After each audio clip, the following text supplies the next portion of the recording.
অতি দ্রুত পিআর নিয়ে এজেন্ডা নির্ধারণ করে আলোচনা শুরু করুন। কোনো সিদ্ধান্ত হওয়ার আগেই নির্বাচনের মাস নির্ধারণ করা, জনদাবির প্রতি স্পষ্টত উপেক্ষা করা। জুলাই সনদ এখনও হয়নি,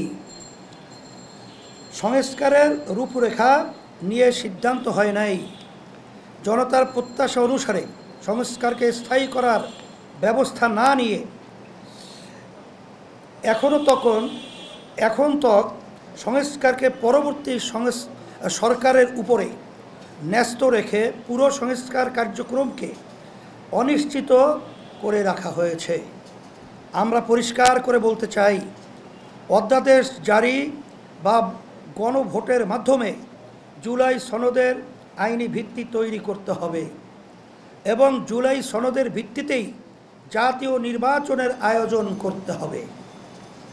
প্রিয় সাংবাদিক বন্ধুগণ, ইসলামী আন্দোলন বাংলাদেশ সুদীর্ঘকাল থেকে পিআর পদ্ধতিতে নির্বাচন আয়োজনের দাবি জানিয়ে আসছে। অভ্যুত্থানের পরে পিআরের পক্ষে ব্যাপক জনমত গঠন হয়েছে এবং রাজনৈতিক ঐক্যমত্য প্রতিষ্ঠা হয়েছে। আমরা বারংবার উভয় কক্ষে পিআর পদ্ধতির নির্বাচন আয়োজনের জন্য সংস্কার কমিশনে কথা বলেছি, লিখিত জানিয়েছি। এর যৌক্তিক প্রতিক্রিয়া হওয়া উচিত ছিল পিআর নিয়ে সংস্কার কমিশনে এজেন্ডা রাখা, কিন্তু ঐক্যমত্য কমিশনে আমাদের বারংবার প্রচেষ্টা সত্ত্বেও নিম্নকক্ষে পিআর নিয়ে কোনো এজেন্ডাই রাখা হয় নাই। আমরা এর তীব্র নিন্দা ও ক্ষোভ জানাচ্ছি। অভ্যুত্থানের পর রাজনৈতিক সংস্কার সংশ্লিষ্ট সবচেয়ে আলোচিত ও গুরুত্বপূর্ণ বিষয় পিআর নিয়ে কোনো সিদ্ধান্ত হওয়ার আগেই নির্বাচনের মাস নির্ধারণ করা, জনদাবির প্রতি স্পষ্টত উপেক্ষা করা।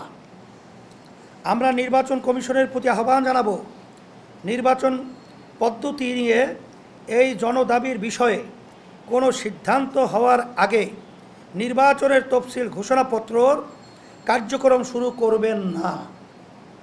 একই সাথে ঐক্যমত্য কমিশনের প্রতি আহ্বান জানাব, অতি দ্রুত পিআর নিয়ে এজেন্ডা নির্ধারণ করে আলোচনা শুরু করুন।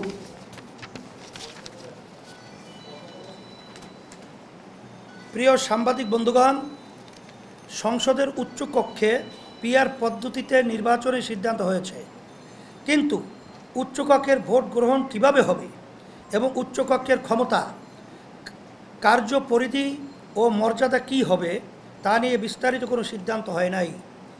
নির্বাচনের আগে এইসব বিষয়ে স্পষ্ট সিদ্ধান্ত হতে হবে। প্রিয় সাংবাদিক বন্ধুগণ, প্রধান উপদেষ্টা স্মরণীয় নির্বাচন আয়োজন করতে চাইছেন, তার ইচ্ছাকে সাধুবাদ জানাই, কিন্তু আইন শৃঙ্খলা বাহিনীর নিরপেক্ষতা, সক্রিয়তা নিয়ে দেশের কেউই আশ্বস্ত হতে পারছে না। আগামী ফেব্রুয়ারির আগে এর সমাধান হবে তেমন আশা করার যৌক্তিক কারণ এখনও দেখা যাচ্ছে না। আমরা মনে করি, দেশের আইন শৃঙ্খলা উন্নতি না হলে আগামী নির্বাচনও কলঙ্কিত হতে পারে। লেভেল প্লেয়িং ফিল্ড তৈরি না হলে নির্বাচনে অংশগ্রহণ করা আমাদের জন্য কঠিন হবে। তাই বলবো, আইন শৃঙ্খলা পরিস্থিতি উন্নতির জন্য জনপ্রশাসন থেকে ফ্যাসিস্টদের অবশিষ্টাংশের ব্যাপারে দ্রুততার সাথে সিদ্ধান্ত নিন। দল নিরপেক্ষ পেশাদার জনপ্রশাসন গড়ে তুলতে কার্যক্রম জোরালো করুন। প্রিয় সাংবাদিক বন্ধুগণ, প্রধান উপদেষ্টার ভাষণে ফ্যাসিস্টদের বিচারের প্রসঙ্গ এসেছে, তবে এর মাত্রা, ব্যাপকতা ও গতি নিয়ে আমাদের অসন্তোষ আছে। সেটা জানিয়ে বিচার কার্যক্রমের পরিধি আরও বিস্তৃতি করে এর গতি বৃদ্ধি করার আহ্বান জানাচ্ছি। প্রিয় সাংবাদিক বন্ধুগণ, প্রধান উপদেষ্টা অনেক সাফল্যের কথা বলেছেন, তবে আইন শৃঙ্খলা নিয়ে জনমনে উদ্বেগ, উৎকণ্ঠার বাস্তবতা স্বীকার করতেই হবে। পাচারকৃত টাকা উদ্ধার এখনও দৃশ্যমান হয় নাই। কর্মসংস্থানে আশা জাগানিয়া কিছু এখনও দেখা যাচ্ছে না। দ্রব্যমূল্য নিয়ে জনতার কষ্ট এখনও বিদ্যমান এসব বিষয়ে আরও মনোযোগী হওয়ার আহ্বান করব। আগামী ইসলামী আন্দোলন বাংলাদেশ ইতিবাচক রাজনীতি করে আমরা সব সময় সম্ভাবনাকে বড় করে দেখি। আমরা নির্বাচনমুখী দল, নির্বাচনের জন্য আমাদের প্রস্তুতিও চলমান। আমরা আশা করি সরকার আমাদের উদ্বেগ, আকাঙ্ক্ষা ও প্রত্যাশাকে আমলে নিয়ে দ্রুত সিদ্ধান্ত নেবে। জুলাই সনদ দ্রুত আলোর মুখ দেখবে। পিআর নিয়ে একটি যৌক্তিক সমাধান হবে।